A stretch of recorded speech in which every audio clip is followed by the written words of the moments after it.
Congratulate the chair of the committee that handles matters ICT in the National Assembly, the Honorable KJ, who I previously served with in the previous parliament in the same committee, a very informed member, and I'm sure the members of that committee appreciate that they have a talent in that committee. I participated in the making of this bill in the previous parliament in a way because I participated in the process of coming up with the idea behind Konza City Technopolis. Mr. Speaker, who knew or ever imagined that one time in the life of Kenyans would require oxygen? It only happened that during COVID, we all realized that we needed oxygen. Who knew that in the life of Kenyans, we would scamper for every available cylinder for oxygen? How many lives did we lose because we could not supply sufficient oxygen in hospitals, clinics, and dispensaries during COVID? I think that's an insight that we need to adopt from and start from. That whenever we are doing any planning in this country, we must give room to new ideas, innovations, and make sure that our structural design accommodates for such new ideas and innovations.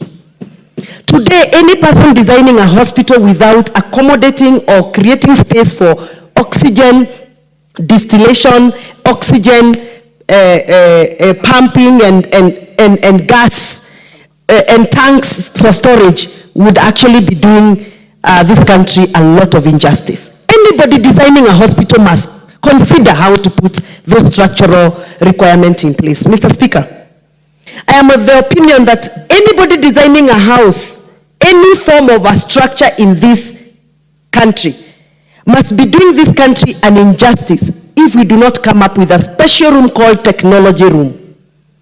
Even in this parliament, on top of these galleries, we have technology rooms. And that is why we are able to adopt and move with the new technology year in, year out. Mr. Speaker, last parliament, we didn't have all these television screens we have here. We only had one.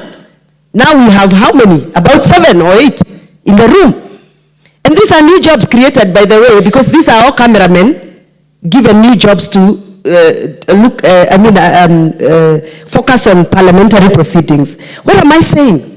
I'm saying the idea of this technopolis moving from Konza centralized place to a decentralization program is a welcome idea. We must have a technopolis in every sub-county, if not every ward, so that in future, if we require to adopt, for example, we need to adopt the way we are covering our events using drones. If we need to accommodate such kind of technology that is coming and it's coming on in year out, we accommodate new technology. So I am just concerned that we are running now to take every available land that is left in our neighborhood. We are running to build markets and affordable housing. Every other available space in our country, we are adopting new markets and affordable houses. And I'm wondering, the land that was put specially for innovation in agriculture, for example, the land that was used for Agricultural Development Corporation, the ADC pieces of land that are available in Nyandarua, available in Nyeri, available in Kiambu, we are running there to build affordable houses, forgetting that we may need those pieces of land for the new technology innovation that is coming. I was telling my brother KJ that right now we are floating in an era called the new information age era, where models of technology are being adopted, new telephony is happening, we are moving from the old age to new age. When we all run to our land and occupy on affordable houses and markets, what will happen tomorrow if we have another COVID of a new nature that require us to have, for example, rescue centers, more rescue centers? What will happen? Where will we go? What will you use? So I'm not fighting. I'm not here to say that affordable houses are not good. But of course, we cannot just grab every other land, take every other available space and occupy it with markets, forgetting that we are also moving technologically. So what am I trying to say? I'm trying to say all the pieces of land that were left for agricultural training center, the ATCs, every district, the so-called district in the old constitution, had an ATC, an agricultural training center. We should not run to transform that land from ATC to affordable housing. We should be thinking, what sort of a technology should we adopt so that we can help farmers marry with the new technology instead of abandoning the agricultural training centers and making them markets and affordable houses. Mr. Speaker, I rise to support this bill. And in fact, I advocate that every sub-county should have some space left for technopolis. In that technopolis, we should be able to use technology to help our farmers. Mr. Speaker, I'm just from my constituency in a place called Lioki, and I was meeting about 1,000 farmers, coffee farmers. And to my shock, that coffee factory is officially dead. Those are factories that used to help us to process our coffee, pulp our coffee, market our coffee. 1,000 farmers were crying to me as their member of parliament to assist them to revive that coffee factory. I asked in the group, who is here who can help us to revive this coffee factory? They nominated 3 young Gen Zs who have degrees in economics, degree in commerce, and a degree in agroeconomics. And they are in the village idle. We are crying that we have no money in our pockets. We are crying that our coffee have nowhere to be pulped or factory to operate, but our children with degrees are in the villages. Don't you think we need to think very critically? Something is not right with us. How do we educate people with degrees and then we collapse the factories where we are supposed to be employing them?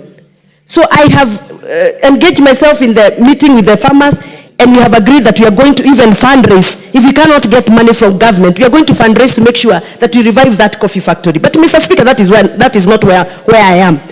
I am saying I wish this Technopolis Center, one of them, would be brought to Lioki village.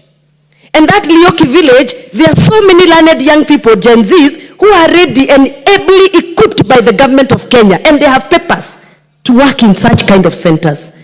So I appreciate the idea, I appreciate the ideology, I welcome the thoughts that we can actually decentralize Technopolis from Konza to even my village in Githunguri.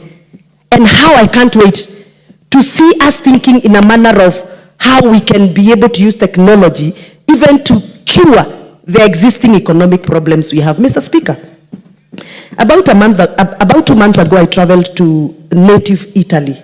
Native, that means the very interior places of Italy. And I realized that the generations of the early 60s, 40s, 60s, built their houses, and every house had a banker. Every house has a banker. You know, the underground banker. Because they built and designed their houses ready for war. Those bankers helped them so much and keeps helping even now during winter.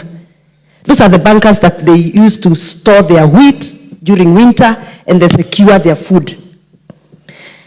Unfortunately, majority of the young population in Italy have moved from the villages to the towns. So the native Italy villages are abandoned. But there are still bankers being used to store food, even for export market. People who designed those houses were ready for a sanctuary.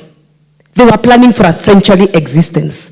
Technopolis ideas of Kenya, what we are reading from this bill, it is our planning for a century to come. And we must accommodate Technopolis in every village if we can. I support. Thank you very much. Well said. Member for Kaiti.